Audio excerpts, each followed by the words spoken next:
please fall asleep so I can take pictures of you and hang them in my room. So when I wake up, I know that everything is all right. I woke up alone again. He was out. It was easy to move on when you had people around you. My people were asleep. The sun made it hard to sleep in. Eggs, potatoes, cheese, bacon bits, and sour cream came together in a dish, so simple you just had to watch the oven. I just watched the blurred little window as breakfast cooked. I made sure the mitts were close. One time I wasn't thinking, and I just pulled it out with my hands. No, I was thinking. Probably too much. I just wanted to get away. It took a lot more force to get me away. Maybe miracles did exist. Was I in one? As I leaned back on the kitchen counter, Amaya made her way into view. Her nose was on point as she pointed to the oven. I just smiled. Should be done soon. I let her know the details. I was kind of dreading another awkward conversation over food. It wasn't her. It was just a lack of common interests. Interests were something I didn't have. Although I did like to tinker. I looked down at the little burn mark on my hand. I've got my time planned out with a movie and stuff. I just spoke without thinking. Again, I wasn't avoiding her. I just thought this would make it easier. Easier than giving a fuck. Oh, I wasn't trying to bother you, just hungry is all. Great. Now I felt like a jackass. Her voice was as sweet as normal, but with a hint of regret. And I wasn't trying to be rude, I just meant I won't be eating at the table. I made my point clear. So clear you could see right through it. The oven suddenly dinged. I opened the oven to distorted air as she walked more into my space. What have I done to bring her close to me like this? I wish I knew what I did back then. Well, if you were planning on using the living room TV, change it, because I got dibs. And like her voice, her body quickly disappeared. I didn't need the living room. I had perfectly good TV and movie in my room. But it was strange. Maya never left her room. But here she was on the couch, fiddling with the remote. And then I saw it. Bright, colorful hair. And there was even a robot? I was unaware of this show. I was unaware of this style. It was so shaky and hand-drawn. The detail was so beautiful, right next to easy pencil mistakes. Anime was something I never really paid much attention to. I just scooped a big chunk of breakfast onto a plate before handing it to Amaya. It was sharp and fast, irons the size of buildings, and guitars being swung around like swords. Who in their right mind could watch something that makes no sense? And then the robot ate a kid before turning a new shade of color as the music popped in. The most epic-fueled fight took place between a robot and a giant hand. Suddenly, I was at the edge of the kitchen, just watching as I ate. Mai had her feet pulled up on the couch as she ate.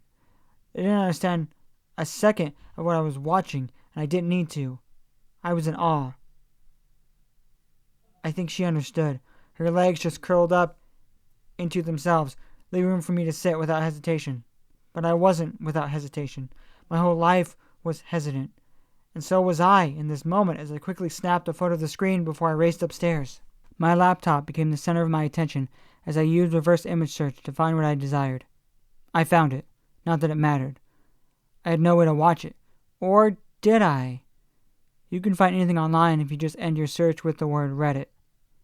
And find that I did. I had expectations. It was just a cartoon for children. Even with exciting visuals, how much of it could really keep my attention? And then a couple hours passed. It was over. I was jittery. I hadn't even noticed Rocky returning home. So I clicked back to the homepage of this totally legit anime streaming site. There was too much to watch. I felt a sense of overload I had not felt in some time. And then I was hungry. I opened my phone, hit the search bar. It was quick, and then it came up. I wasn't exactly sure what I was looking for, but my algorithm did. The soundtrack for the anime just popped up. I was done hesitating as I just pressed play. It was vibrant and loud, with sounds I could only dream about, and suddenly I was brought back to a place I was just moments ago. And then suddenly, I wasn't alone. I was in the kitchen, letting my body move with the beat, while Amaya just watched, and when I saw her, I just froze. Good soundtrack, huh? I wasn't sure how to respond. I just turned off my music. Could you imagine if you just watched the entire thing after seeing it on the TV? Something compelled me to speak, even if I wasn't sure I should. But I did. Her cheeky smile shifted to a bit of a gasp. It was full of so much emotion. I just hung my head down as I turned on the stove. I watched the flames spike as I went on. It was so sad. He loved her even though she used him. Amaya saw the can of tomato soup on the counter, followed my lead as she pulled out the non-cheese product. Yeah, you should check out Season 2. It gets crazy with the animation. Amaya clicked play on my phone as she started spreading the bread. I just watched as she made grilled cheese next to me as I prepared an already prepared can of soup. Yeah? Well, I don't know. I've never really ever been into this stuff. Maybe we could watch stuff together. It just slipped out of my mouth. This morning I wanted nothing to do with her, and now I was asking her to watch anime with me. But what if she said no? I was letting it burn. One side of the bread was getting crispy. Amaya just grabbed my hand as she used the spatula in it to flip the sandwich. She smiled. She smelled so nice. Was it wrong to sniff someone? Should I just hold my breath? And then it happened. Amaya just pushed up against me, slamming our sides together. Come on, James, you're going to burn these. We could watch some stuff together. I've got some great ones you'll just love. And then she looked at me.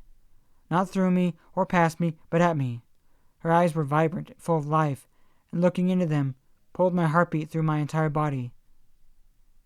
This is what it felt like to be alive. I wanted to do so much at this moment. I wanted to hold her, tell her I'd never leave her side. Or was that just hormones? Or was it her? That's how I was with her. Did she break me? What's wrong with me? I just backed away from everything, letting her finish lunch. She seemed unfazed. Was I that good at hiding my torment? At putting on a face? I found my way to the kitchen table, and soon she was feeding me, something I was supposed to be doing for her.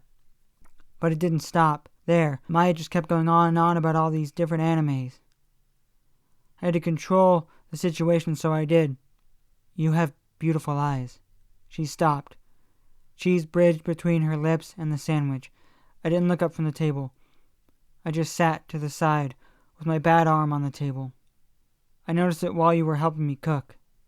I just shut my brain off as the silence set in, until it didn't. Thank you, James. I didn't pull my head up. I just pulled it back as my legs took up the next closest chair. And so we sat in uncomfortable silence until we both finished eating. I got up to finish the dishes. It seemed she had one more thing to say. I'd still like to watch some stuff with you sometime. I kept my eyes in the running water as I spoke with a quiet softness. I'd like that. 3 words is all I said, even if one was actually a conjunction. I felt congested. Even with her a room away, something was wrong with me. This wasn't love at first sight, but it was close, maybe? It wasn't desire or passion. It was something different. It was just a dream. Was she manipulating me? James, do we have any soda? She barely finished her sentence before I had a glass of the good doctor in front of her. With a smile, she just took it to her room. With a broken emotion, I just banged my head against the fridge. Why was I a spiraling disaster of a pathetic man? Now every interaction with Amaya was going to be sad and desperate. I should have just let her talk and not told her the truth. I turned off the faucet, letting out deep breaths. I attempted with all my strength to pull my hair back into a tight tail. like it was a couple days ago. I remember how she looked at me. Sadly, it was impossible with an arm and a half, that is, until I felt another set of hands on mine. It was Emily. I didn't even hear her walk in. "Hold still, James. Let me help." I felt helpless. I couldn't make food by myself, let alone tie my hair. I couldn't drive. I couldn't lift stuff. I couldn't care. I couldn't love again. Never again. No thanks to her. "James, your hairs are standing up all over. Am I giving you goosebumps?" And then she made me realize, no matter how much I was screwed up in my head, my body still functioned like normal. "It's not you, okay? I just been having a day." I pulled away with more than just my body. I found myself cornered in the kitchen as little drops fell from the faucet. My view became a bit of a fisheye lens as she moved close. "Hey, relax. It's okay to stress and worry and cry." I wasn't crying. Men don't cry. Why would I cry? I'm not a pussy. Why was she saying these things? And then she hugged me. Why was she hugging me? Why was she being so nice to me? Why was I crying? I wanted to hold her and tell her I'd never leave her side, that everything was going to be okay. But she was doing that to me. "I'm sorry." I said it out loud, but I wasn't saying it to her. I know Simon said he was my friend, but in that moment, I felt like I would be with Emily forever, and it wasn't hormones. "Got it." And then suddenly she pulled back, finally getting my hair up in a little tail. I checked her work, satisfied with the result. "Remember, James, it's okay to cry. But just remember, you always have me, Simon, and Amaya to talk to." Emily's smile was contagious as I watched her shuffle back on her feet, snapping her fingers. "Now I have to get back to the store. I want dinner done when we get home." It was a playful demand, and I was suddenly in a playful mood. "I'll have ribs and mashed potatoes ready on time." Emily just rolled her eyes as she backed up to the front door. She was around the corner and gone until she wasn't. "Good, 'cause me and Simon are hungry, and you cook oh so well." And then I heard the door open and close. And then I heard my heart open and close. I was alone again. But not really. I had my friends.